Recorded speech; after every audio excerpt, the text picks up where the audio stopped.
राधे राधे। आज मैं आप लोगों को राजा परीक्षित की कहानी बताऊंगी।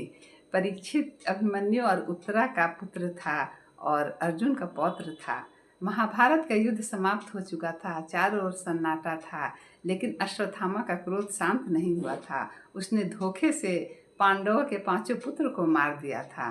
फिर भी वो शांत नहीं हुआ था और उसने ब्रह्मास्त्र के द्वारा उत्तरा के गर्भ में पल रहे अंकुर को नष्ट करना चाहा।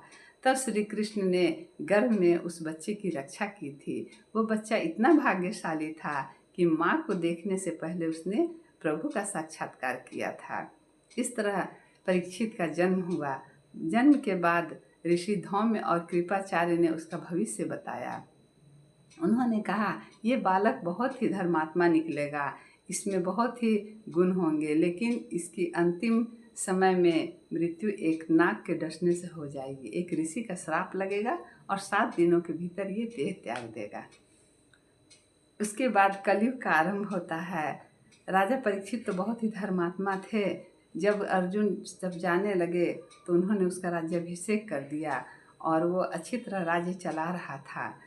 लेकिन इसी में एक दिन वो भ्रमण के लिए निकला था तो उसने देखा कि एक बैल था जिसके 3 पैर कटे हुए थे और एक गाय उसके बगल में थी। एक काला मोटा सा कुरूप व्यक्ति उसे मार रहा था। तब राजा ने पूछा कि मेरे राज्य में ऐसा करने की अनुमति किसी को नहीं है, ये कौन है जो इसे मार रहा है? तब उसे पता चला कि वो कलयुग है और वो बैल धर्म है जिसके 3 पैर कट चुके थे कलयुग के प्रभाव से। उसके 3 पैर कटे हुए थे सत्य, तप और दया। एक पैर बचा हुआ था दान का, जो कि कलयुग में बचा हुआ था। तब राजा उस कलयुग को मारना चाहा। कलयुग उसके पैरों पे गिर गया और कहने लगा कि मुझे तो समय के चक्र के अनुसार आना ही है, आप मुझे स्थान दीजिए कि मैं कहाँ रहूँगा। राजा ने कहा कि ठीक है, जहाँ जुआ होगा, व्यभिचार होगा, मांस भक्षण होगा और पर स्त्री गमन होगा, वहाँ तुम्हारा वास होगा। कलयुग ने कहा, ये तो आपने अपनी अनुमति से दिया है, मेरी इच्छा अनुकूल एक जगह और दे दीजिए। राजा ने पूछा, कहाँ रहना चाहोगे?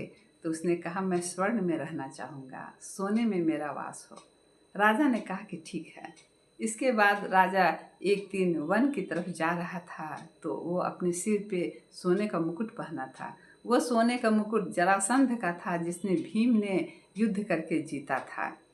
वो सोने का मुकुट पहनते ही राजा की बुद्धि भ्रष्ट हो गई। उसमें कलयुग का वास था, क्योंकि एक वो अधर्मी राजा का मुकुट था।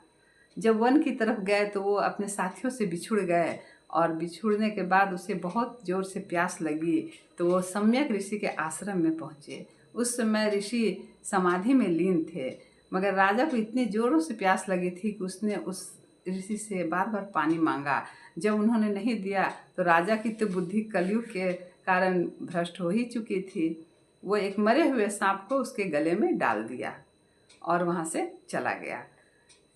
बाहर निकला, जब मुकुट को हटाया तब उसे आभास हुआ कि उसने कितनी बड़ी गलती की है। उधर सम्यक ऋषि का पुत्र श्रृंगी को जब पता चला तो वो उस राजा को श्राप दे दिया कि 7 दिनों के भीतर तक्षक नाग के डसने से तुम्हारी मृत्यु हो जाएगी।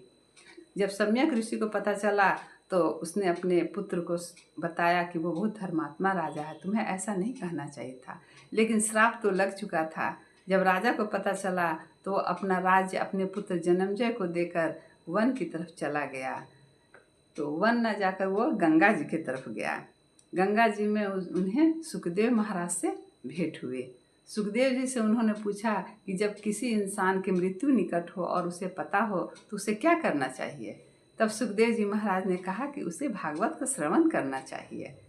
तो वहीं गंगा जी के तट पे सुखदेव जी ने परीक्षित को भागवत का श्रवण कराया। उन्होंने सृष्टि का संचार से शुरू की उस कथा को।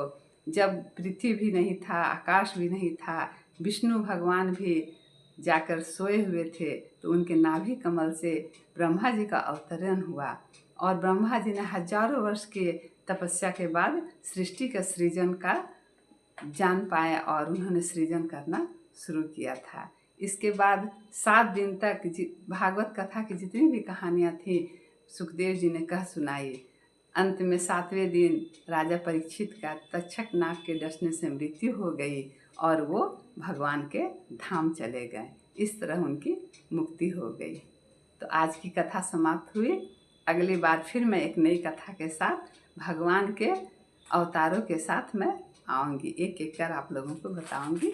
आप लोग मेरे चैनल को सब्सक्राइब कीजिए। राधे राधे।